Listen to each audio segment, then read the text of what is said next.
Fantastic. That's what we want to hear. Yeah. All right, in our search for Ireland's domestic goddess, now we've gone from hundreds of hopefuls to just 6. We sent them off to boot camp to put their skills to the test. Later we're going to find out which 4 get through to the semi-final. Forte. Last week we met all 6 contestants in our search for Ireland's domestic goddess. We have 6 finalists who excel at making a home a total heaven. From cooking to baking to crafts and sewing, everything you need to know to be a domestic goddess. But which 4 will get through to our semi-final? Now we set all 6 some tough challenges to test them in the beginning. Let's take a look at them in action.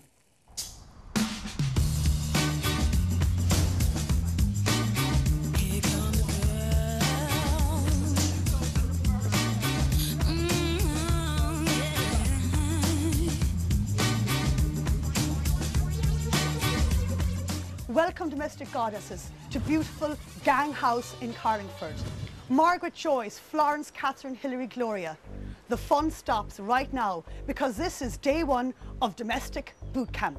We have set a series of challenges for you. There are 6 of you, but at the end of today there will be 4 because 2 of you will leave the competition.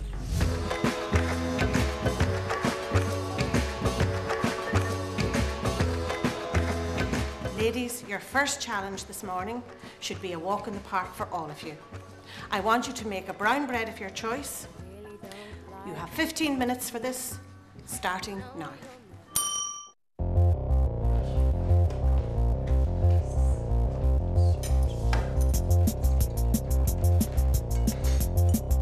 Hilary, tell me now, what type of bread are you making? It's one I've never done before. It's got the wholemeal flour, just a little bit of seed, a little bit of sweetness. I'm doing a savoury one. I didn't use any of the honey or the sweet. I'm making a sort of bread. Ladies, who put their bread onto the grill? I don't think it'll cook there.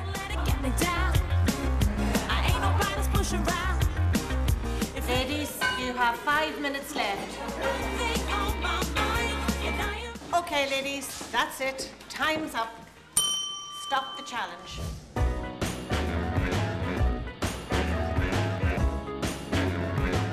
Ladies, for our next challenge, you're going to make some fun Easter gifts. And to help you, I'm going to hand you over now to our craft expert, Taryn Gleeson.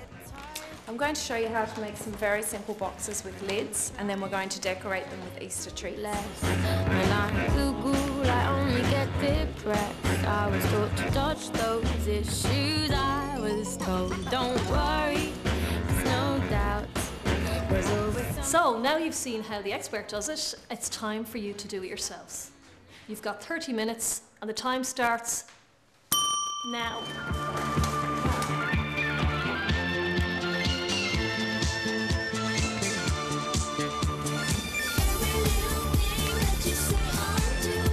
I think there's some great improvisation going on here. It is an awful lot more intricate than it seemed when it was being demonstrated. Yeah. Some are struggling a little bit with the task now, but most of them now are pretty impressive.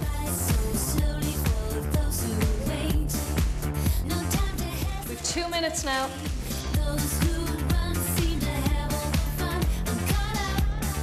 3, 2, 1, down tools.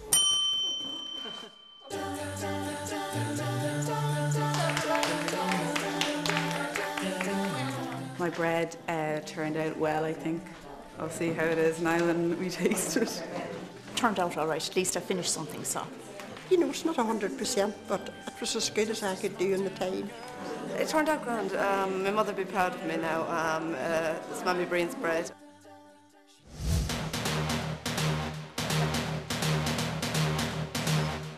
Very doughy. Oh, well, it's actually raw. It's actually raw, but I wouldn't be mad about that one.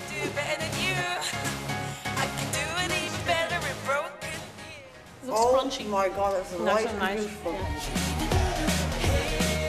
Delicious bread too. That's scrummy. That is so crumbly and light. And she has and the honey in buttery. that too. Yeah, I'm sorry now. Delicious, yeah. I'm kind of finding it very floury, to be honest. And there's a bit of a harshness, isn't there? Yeah. Congratulations, ladies. We've been very impressed by your skills. However, this is a competition. We've eaten your bread and we've examined your gift boxes. and we've reached our decision.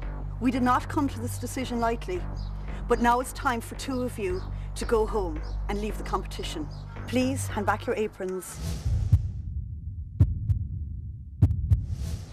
Margaret and Gloria.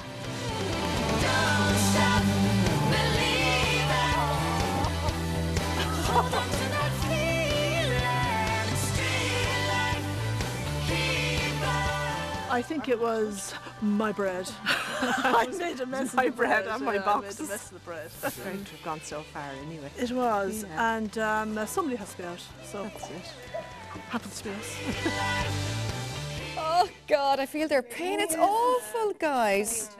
You know from the firm factor it's not easy. Oh no, it's, you know what? You know the way, throwing them away and making them go home. See, you see, it all seems like, oh, it's going to be great fun, Mary, and we're going to go and judge it, and then they're making the bread and they're making the box and it looks so hard. But then it's all, you have to send someone home. They make bread and you just break their hearts then. Their hearts were oh no, it was not nice. Evil judges, of course. Evil of judges, course, we yeah. have Mary McGurk, of course, home economist and member of ICA. We have our craft expert in general, home lover, of course, Mary Kingston, and Domestic Karen goddess. Hess, domestic goddess herself, and Karen Hess, editor-in-chief of Home and House.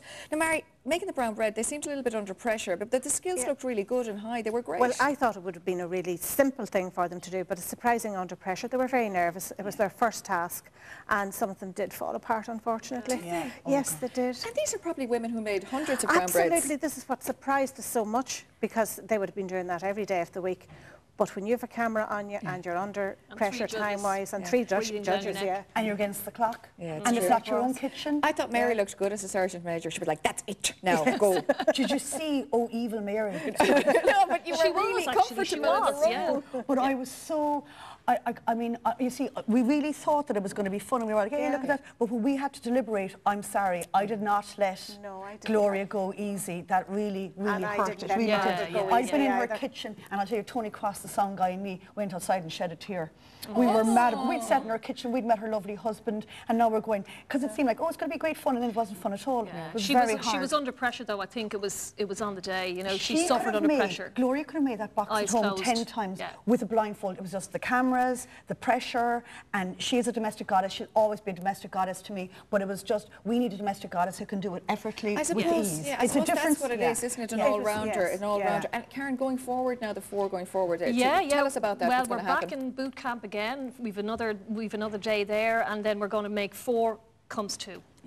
So we'll be back on Tuesday, and all will be revealed. So and the good news all again. And the good news is the 3 of us. The 3 of us are talking again. There was a while there we couldn't even look each other in the eye. It was handbags at dawn with myself and Mary in particular. There was like it was crochet needles. We were like, get back from Gloria. You're not. But we fought, but I lost. The Stepford wife heaven continues, guys. Okay, let's recap on our 4 finalists. We have 31-year-old Catherine O'Gorman, and she is from Girton-Hone, County Tipperary. There she is. We've got 72-year-old Florence Ralston from Newtown Cunningham in Donegal. We have 26-year-old Joyce Fegan from Bray in County Wicklow, and we've got 50-year-old Hilary Bloom from Shannon in County Clare. Now, they are the 4 who are going to become 2. Isn't that right, girls? That's right, yes. Going to become 2. It's a tough lineage all the way back.